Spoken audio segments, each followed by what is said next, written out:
Así que hoy vamos a ver la enseñanza de hoy es cuando todo parece perdido. Tiene mucho que ver con las alabanzas que hemos cantado hoy. Casi 3 de las alabanzas que hemos cantado.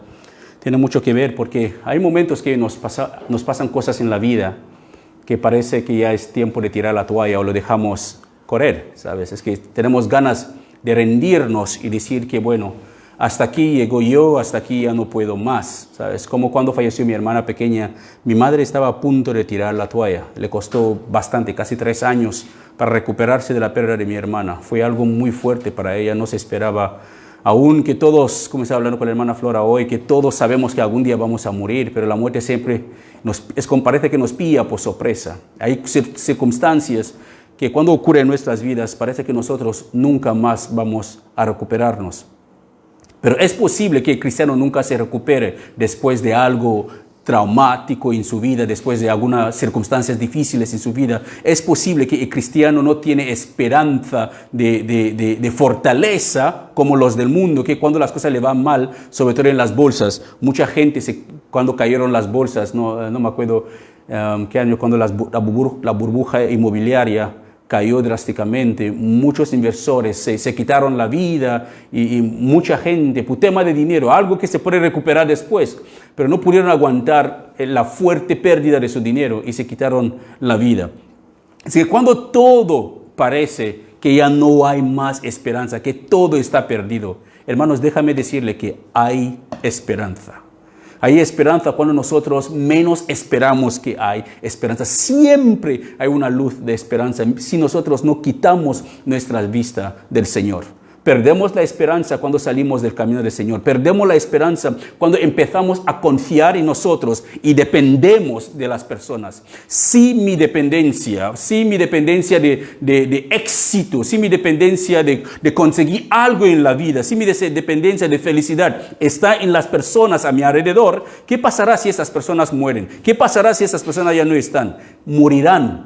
Morirán con ellos mi esperanza. Así que mi esperanza morirá con ellos. Así que como creyentes, nuestra esperanza no puede estar en los hombres, no puede estar en la persona. Cuando todo parece perdido, siempre tendremos al Señor.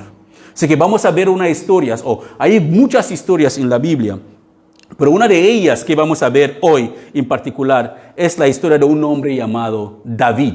El rey David fue un hombre que Dios le usó grandemente para hacer muchas cosas, pero a pesar de todo eso, llegó un punto en su vida que casi parecía que había perdido todo, que parecía que no había más esperanza para él. Así que por favor acompáñame a 1 Samuel capítulo 30, es el último capítulo, si no me equivoco, es el último capítulo, ahí.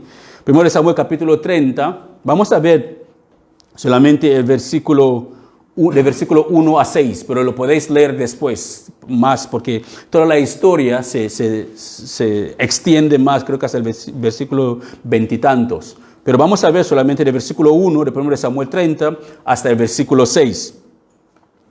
Eso dice la palabra del Señor.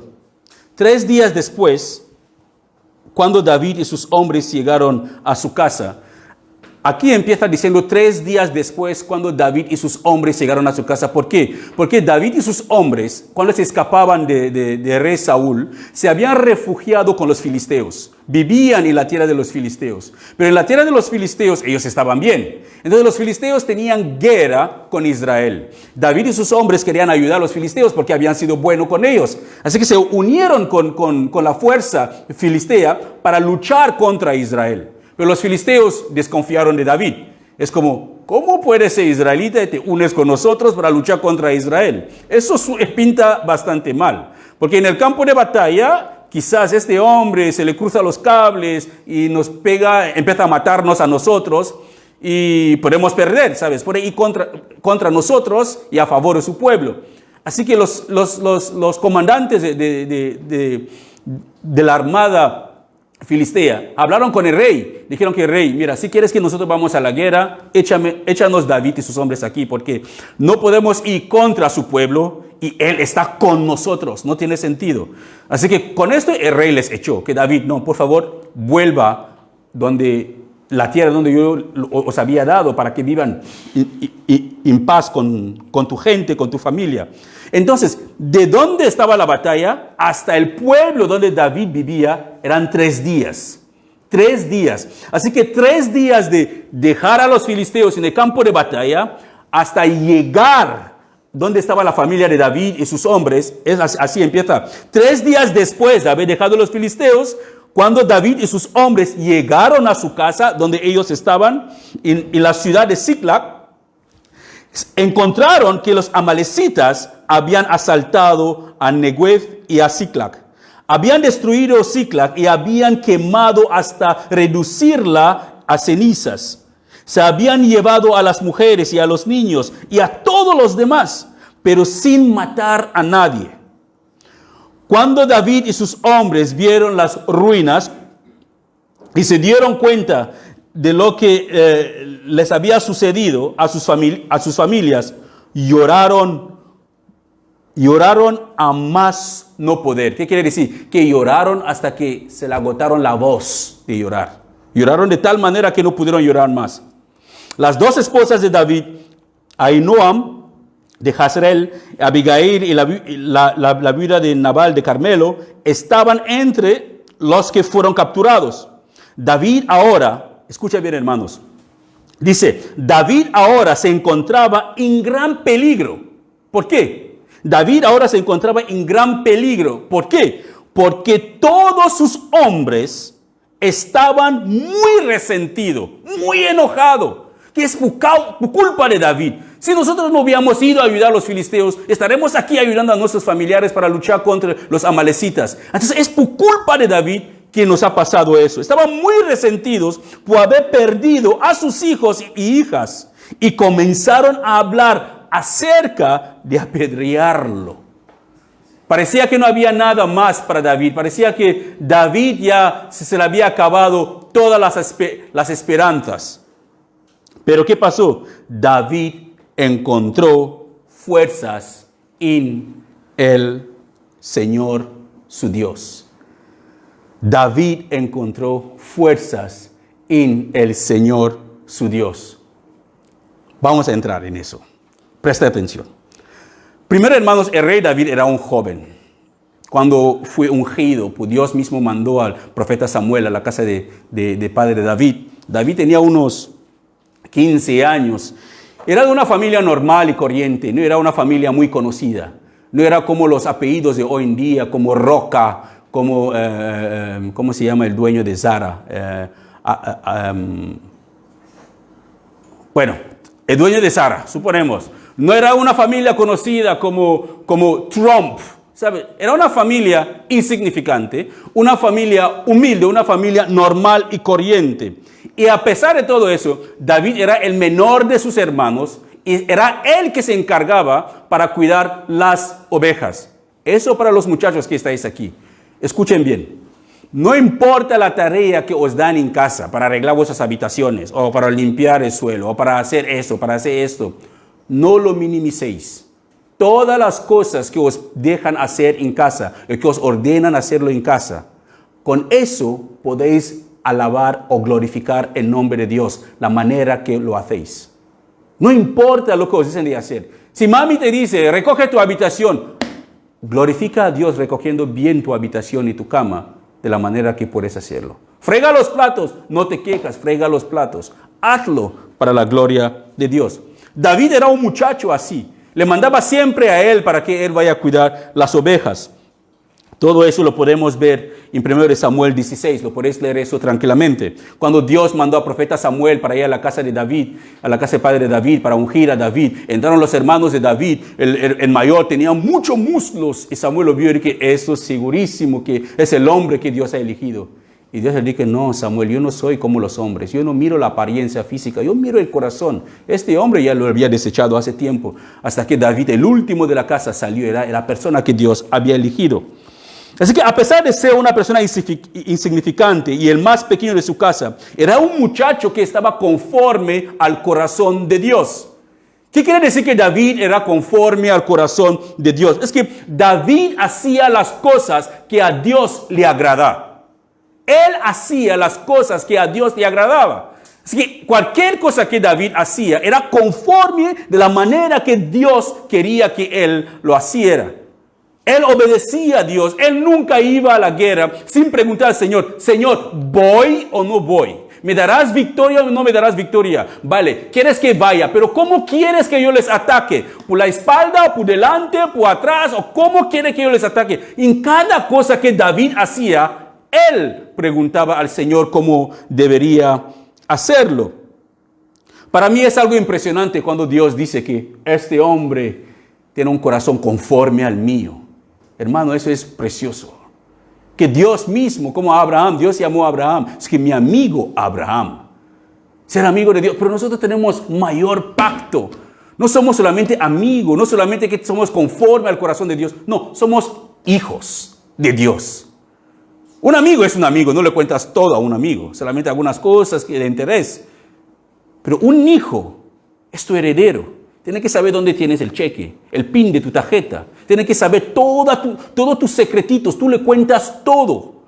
¿Cuándo vas a salir? ¿Cómo vas a regresar? Así que como hijos de Dios tenemos una mejor promesa de parte de Dios. Que sea amigo de Dios o que sea solamente conocido por el Señor.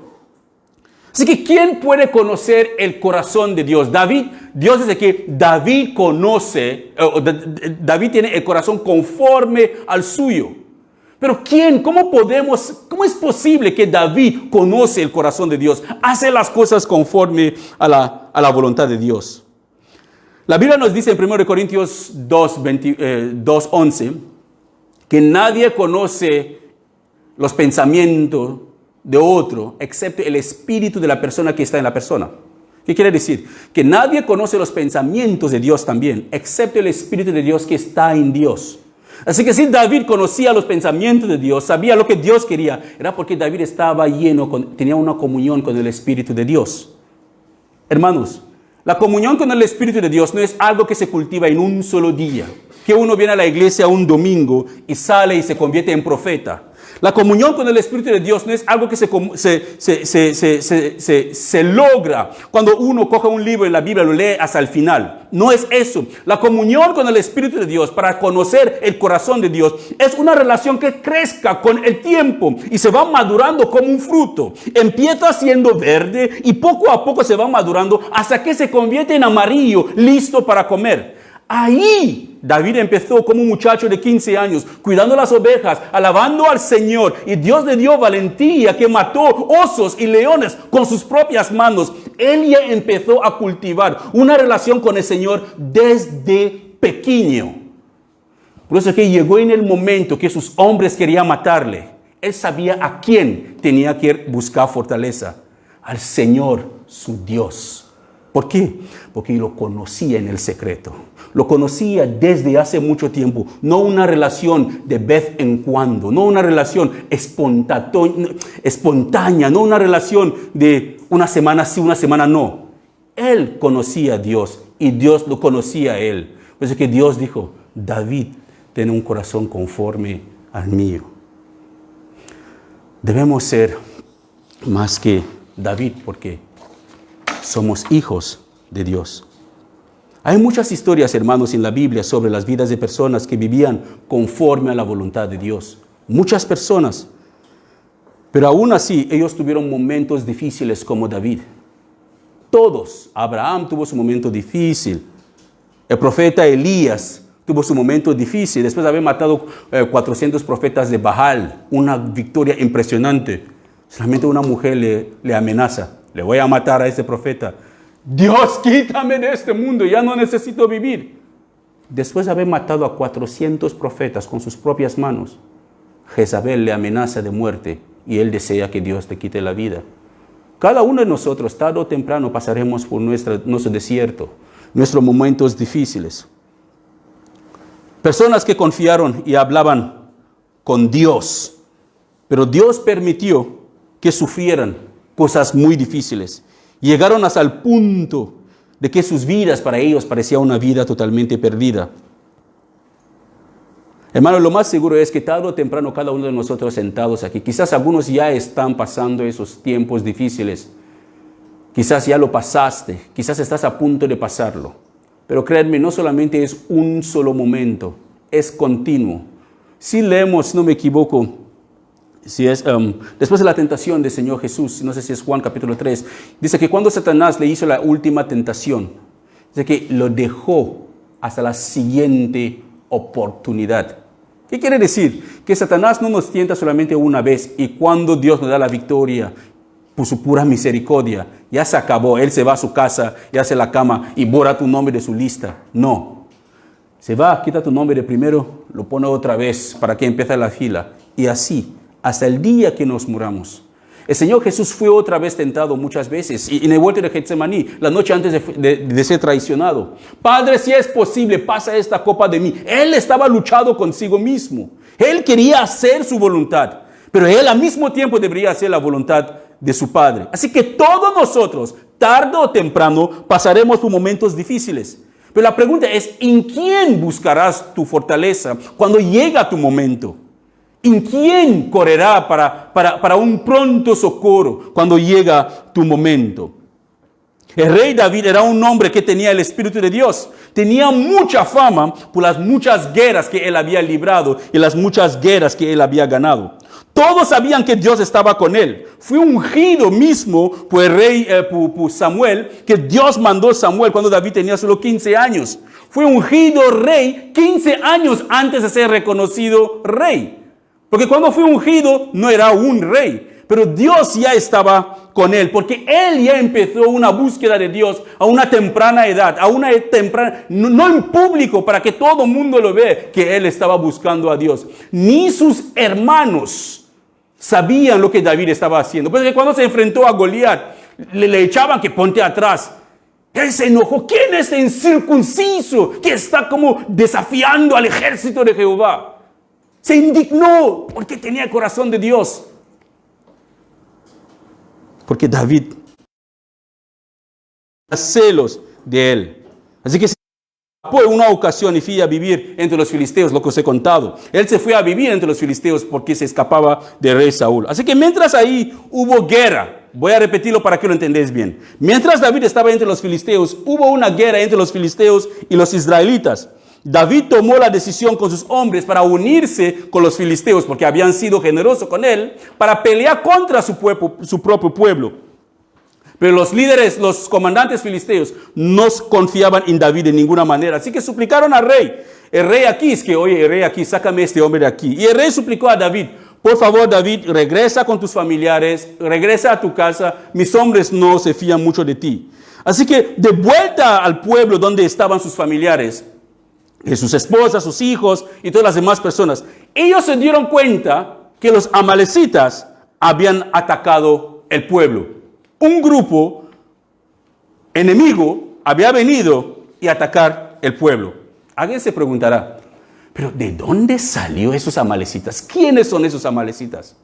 Para comprender quiénes son los amalecitas y lo que Dios usó David para hacer en este momento, hermanos, vamos a rebobinarnos un poquito, regresar a Éxodo capítulo 17, todo capítulo 17, Éxodo capítulo 17. Lo podés leer ahí. ¿Qué pasó? En Éxodo capítulo 17, justo después de una gran travesía que los hijos de Israel acababan de cruzar el Mar Rojo, a una manera sorprendentemente grande, Dios abriendo el Mar Rojo en dos, tierra seca, y millones de personas cruzan totalmente y llegan al otro lado.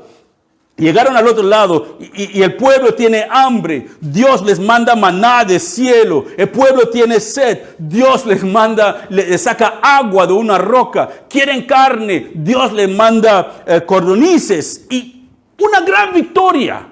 Todo parecía sorprendentemente impresionante, por llamarlo así. Así que todo iba bien. Y después dice que llegó un pueblo llamado Amalek. Éxodo 17 de 16 Éxodo 17 de 8 a 16 cuenta que cuando este pueblo llegó para pelear contra Israel, Israel no le había hecho nada. Israel solamente caminaba, iban a la tierra donde Dios le había prometido. Cuando leí esta historia, me recuerda mucho a la vida espiritual que nosotros mismos vivimos. Hay momentos, justo después de convertirte, parece que puedes ganar a Satanás. Parece que puedes evangelizar a Satanás y se arrepiente y se va a Dios y pide perdón y hasta se bautiza. Una persona recién convertida piensa que puede convertir a todos los demonios porque está lleno de este gozo de la salvación. Está lleno, puede comerse el mundo, tiene ganas de decir a todo mundo, me convertí, soy cristiano, soy esto. Pero con el paso del tiempo, con esta victoria que Dios permite que vamos disfrutando, llega Amalek, el pecado, la primera tentación, sin avisarnos. Aquella muchacha de barrio que nunca nos saludaba. Aquel muchacho de barrio que nunca nos saludaba. Aquel personajes que nunca nos invitaban a tomar algo. Aquellas personas que nunca nos decían algo. Empezaron a decirnos cosas. Empiezan a invitarnos. La muchacha empieza a saludarte. Empieza a preguntarte. Hasta que empieza a suplicarte que tome su teléfono. Pero ¿cómo es posible? Esta gracia de Dios no es la gracia de Dios. Es la tentación del diablo. Y tú puedes caer. Entonces, ¿qué pasó? Amalek llegó. Dios le dijo a Moisés, prepárale, yo no voy a luchar por vosotros. Hermanos, hay cosas en nuestras vidas que Dios dice, tenemos que hacerlo. El arrepentimiento no es de Dios, es nuestra. Apartaos, dice, apartaos, dejar de pecar. Apartaos, hay cosas que Dios quiere que hagamos. Pero hay cosas que solamente Él puede hacer, como solo Él puede salvarnos. Solo Él puede darnos el Espíritu Santo. Solo Él puede regalarnos la salvación, porque es un regalo, nadie lo merece. Pero debemos arrepentirnos. Debemos apartarnos de pecado. Debemos tomar la decisión. Es libre albedrío. Tenemos que decidir cómo queremos vivir. ¿Cómo reconocemos que no podemos vivir al estándar que Dios quiere? Es ahí que Él mismo nos regala su Espíritu para que nosotros podamos vivir de la manera que Él quiere. Pero hay cosas que dependen de nosotros. Dios no peleó la batalla de Israel por Israel. Le dijo a Moisés, sube a la montaña, dile a Josué y todos los chicos que pueden pelear, que vayan a la batalla. De la misma manera, Pablo le dijo a Timoteo, huye de las pasiones juveniles, huye de pecado. No dice Timoteo, decláralo, decrétalo, no te preocupes, eres salvo, tómalo con cool. Solo decrétalo, decláralo, no pasa nada, está lleno del Espíritu Santo. Una vez salvo, siempre salvo. No importa lo que tú haces, déjalo. No, dice Timoteo, cuando ves las pasiones juveniles acercarte a ti, hermano, no te quedes ahí para atar el demonio o atar eso. Coge tus zapatos, cógelo bajo el brazo y sal corriendo. Huye de las pasiones juveniles. Apártate de todo lo que no agrada a Dios. Es nuestra responsabilidad. Ahí nos toca a nosotros.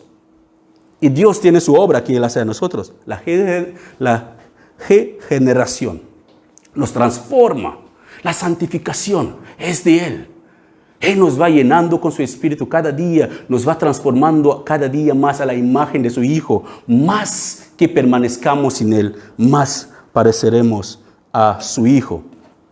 Mira, en Éxodos, mira lo que pasó. En Éxodos capítulo 17, el versículo 14 dice, ese es después de la victoria.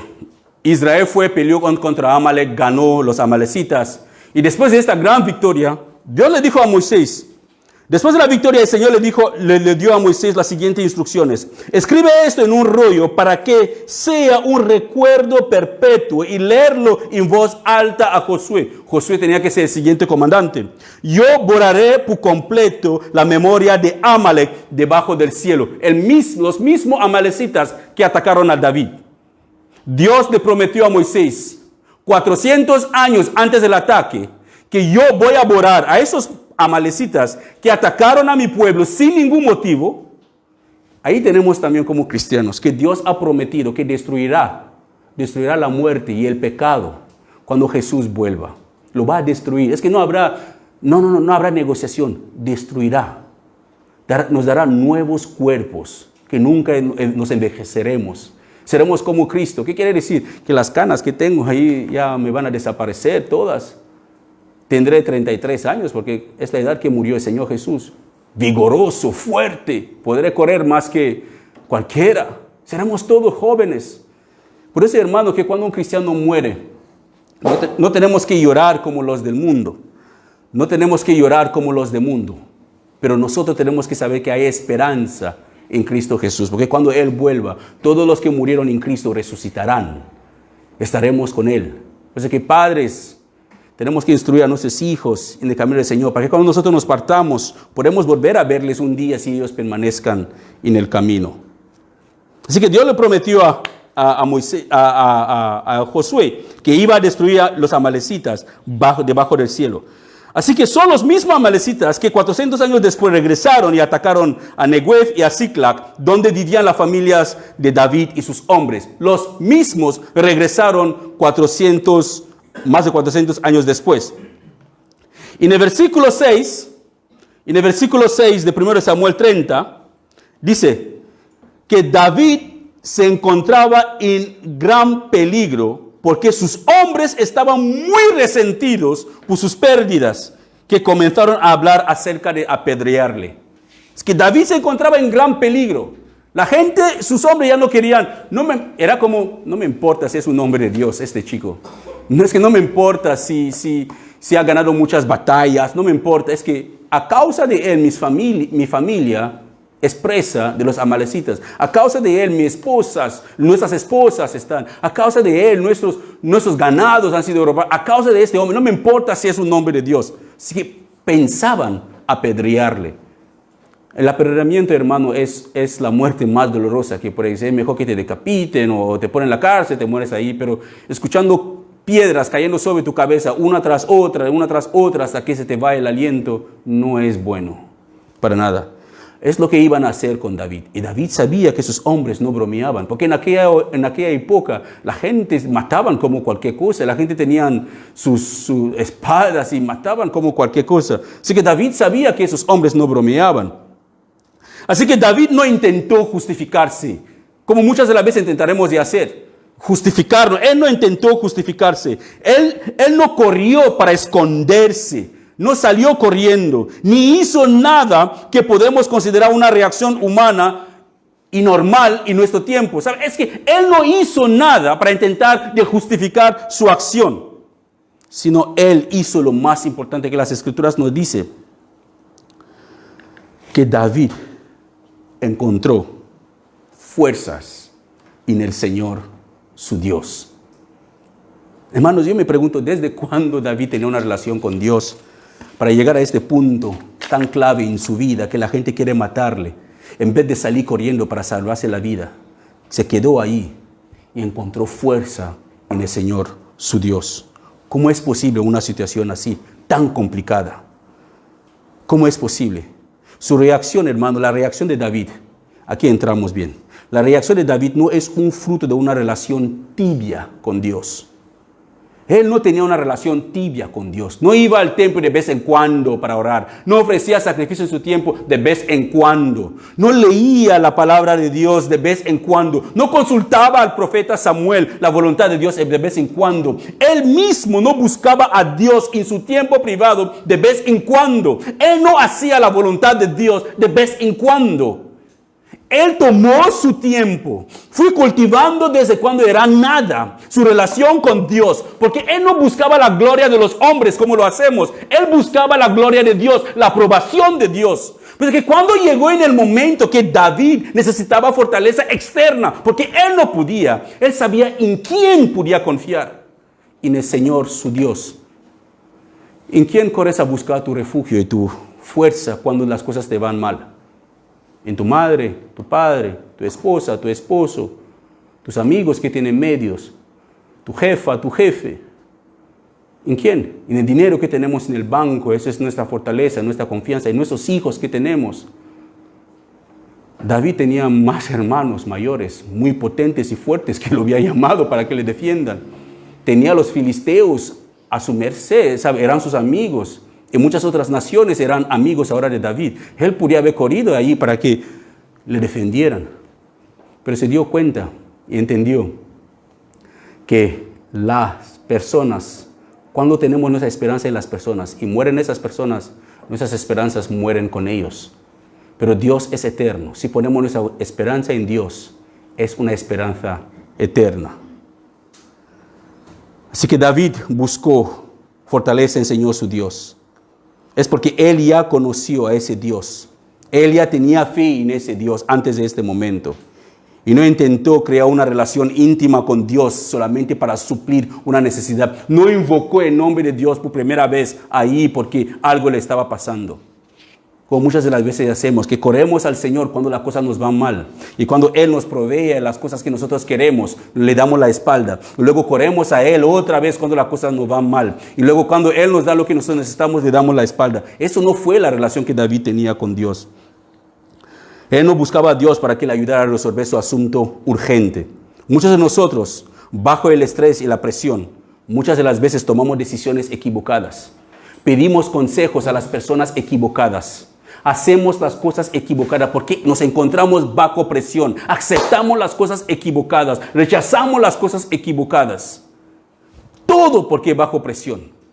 Todo porque no hemos tenido una relación con Dios. Todo porque no conocemos a quién podemos acudir. A aquel que es sabio, que dio sabiduría a Salomón.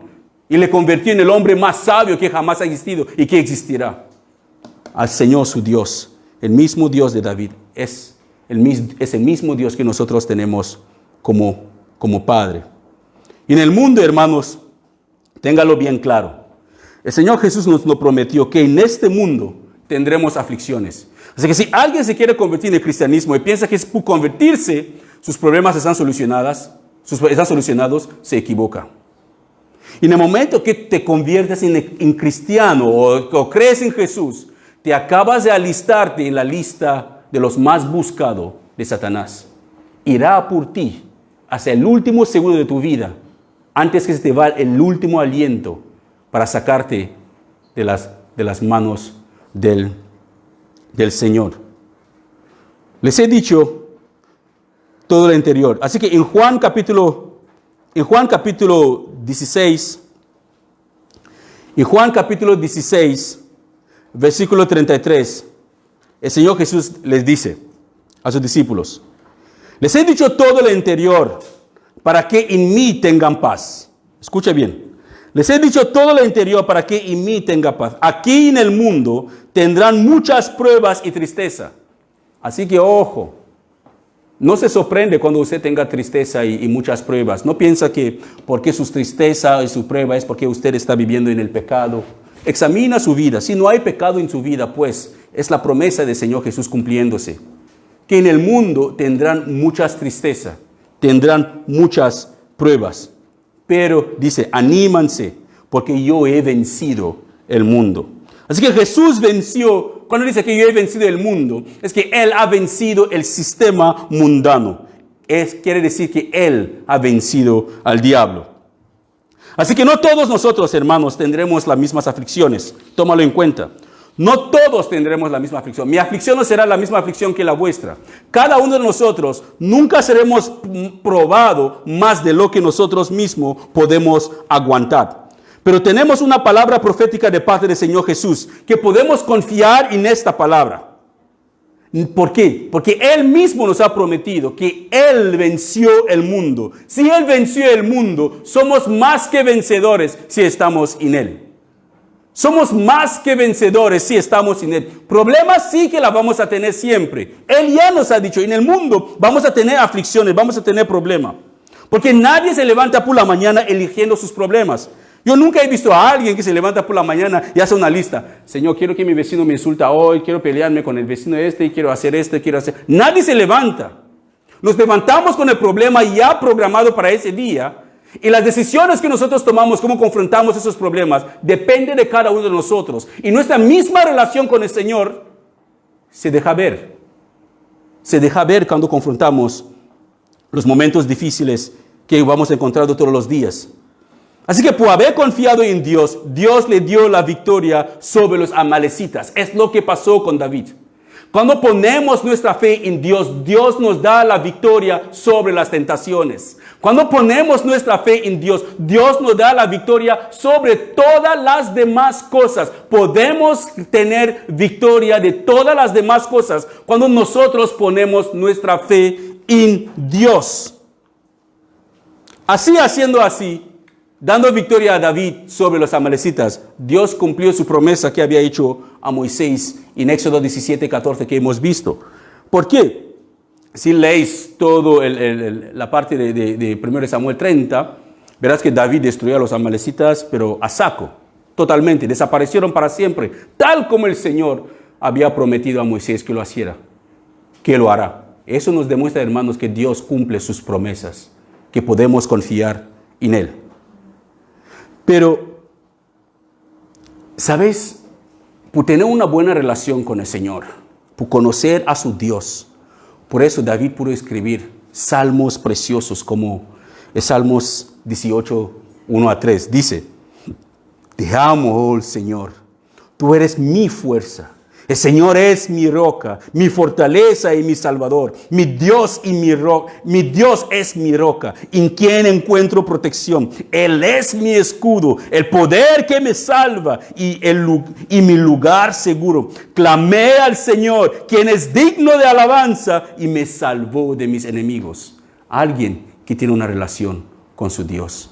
No es una relación tibia, no es una relación de un día y otro día, no, es una relación constante y continua. Y también en el Salmo 62, de 1 a 2, David dice: espero en silencio delante de Dios, porque de Él proviene mi victoria. Solo Él es mi roca y mi salvación, mi fortaleza donde jamás seré sacudido. Alguien que conoce su Dios, alguien que pasa tiempo con su Dios. Hermano, con esas palabras de un hombre que tuvo una relación constante con el Señor, sabía en quién estaba su confianza cuando todo le parecía perdido. Eso es un hombre que conocía muy bien en la persona en quien él había confiado. Quizás, vamos concluyendo, quizás hay alguien aquí hoy que estás a borde de explotar. Parece que ya no hay vuelta atrás, no hay solución para ti. Parece que las cosas ya no tienen remedio. Quizás te estás dando a ti mismo o a ti misma la última oportunidad para que, si no hay un cambio ahora, dejas todo tirado. Déjame decirte sinceramente, hermano, hermana, si eres una de esas personas, déjame decirte que el mismo Dios en quien el rey David confió, el mismo Dios en quien el rey David confió y buscó fortaleza, el mismo Dios en quien el rey David llamaba su roca, su fortaleza, su salvación, Él está muy, muy y mucho más cerca de ti que tú le imaginas. Y no solamente puede ser una persona conforme a su corazón, pero puede ser un hijo conforme a su corazón, que tiene mucho mayor gloria. Podemos ser un hijo conforme al corazón de Dios. Mira lo que dice Santiago 4, 8. Acércanse a Dios. Hermanos, escuchen bien. Acércanse a Dios y Dios se acercará a ustedes. ¿Qué quiere decir? Que si yo me alejo de Dios, Dios no se va a acercar a mí porque yo no lo quiero. Pero si yo me acerco a Dios, Él también se va a acercar a mí. Eso es una promesa.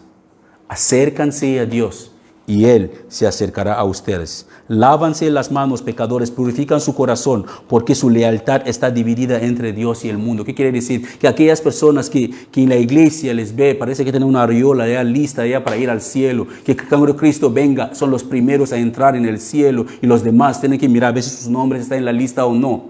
Pero cuando salgan fuera, su vida tiene mucho que hablar. Aquellas personas que dicen, lávanse las manos, ¿qué quiere decir? Deja el pecado atrás. Paran de pecar. Apártate de pecado, porque eso depende de ti de apartarte. No depende de Dios. Dios no se aparta, Dios no nos... Somos nosotros, si queremos apartarnos de pecado, Él nos demanda a nosotros de apartarnos de pecado, lavarnos las manos, purificar nuestro corazón. ¿Cómo podemos purificar nuestros corazones? Teniendo el Espíritu de Dios en nuestro propio corazón. Porque cuando entra la luz, las tinieblas desaparezcan. Así que si quieres conocer a Dios, debes acercarte a Él. Y Él hará lo mismo a ti, se acercará a ti. Acércate a Él. ¿Cómo? Acércate a Él en oración. Acércate a Él estudiando y obedeciendo su palabra. Acércate a Él congregándote para alimentarte más con su palabra. Acércate a Él alabándole en todo momento. Hazlo. Solo hazlo si de verdad estás dispuesto o estás dispuesta a vivir una vida que a Él le agrada. Dios no nos obligará a vivir de la manera que Él quiere que vivamos. Son decisiones que cada uno de nosotros tenemos que tomar. Tal como le dice Santiago 4:8. Lávanse las manos, pecadores, purifican su corazón, porque su lealtad está dividida entre Dios y el mundo. No podemos servir a dos maestros al mismo tiempo. Amaremos a uno y aborrecemos al otro. No podemos servir a Dios y el dinero, ni Dios y el diablo. No podemos. Tenemos que elegir a quién vamos a servir. El creyente, hermanos, debe ser diferente de las demás personas. Completamente diferente. El creyente debe ser diferente por su manera, por su vida de oración. El creyente debe ser diferente por su estudio de la palabra. El creyente debe ser diferente por su manera de vivir. El creyente debe ser diferente por sus pensamientos puros. El creyente debe ser diferente en todo lo que hace. Está enfocado para traer gloria a Dios. No es suficiente solamente llamándose creyente. Tu vida, la mía, debes demostrar que somos creyentes. Porque con nuestras propias vidas, el nombre de Dios puede ser blasfemado o el nombre de Dios puede ser glorificado. De la manera que vivimos nuestras vidas, importa. Y seremos juzgados según la manera que hemos vivido, según las intenciones de nuestros corazones y según cada palabra ociosa que salió de nuestras bocas.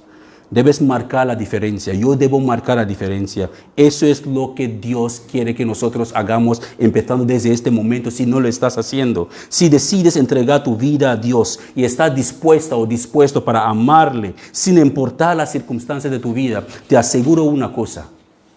Él en quien David buscó fortaleza, te dará la fortaleza que tú necesitas para vivir conforme a su voluntad. Si te acerques a Él, Él se acercará a ti. Pero si te alejes de Él, eres tú quien pierde. Amén. Padre, gracias por tu